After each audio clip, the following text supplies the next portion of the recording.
started with the preparation of land, and then 50 contractors collaborated to build 50 beautiful homes for persons within the low-income bracket. I love this house. It is beautiful. I like the design, and it feels homey, right? So I just love it. Minerva Waldron, one of the many interested persons who came to view the homes on display at the Prospect New Housing Scheme.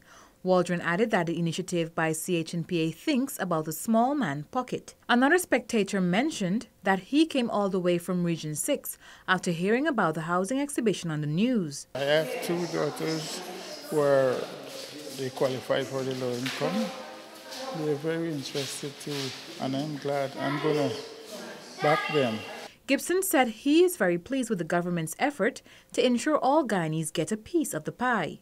A young lad who visited the exhibition site with his mother also shared his thoughts about the houses.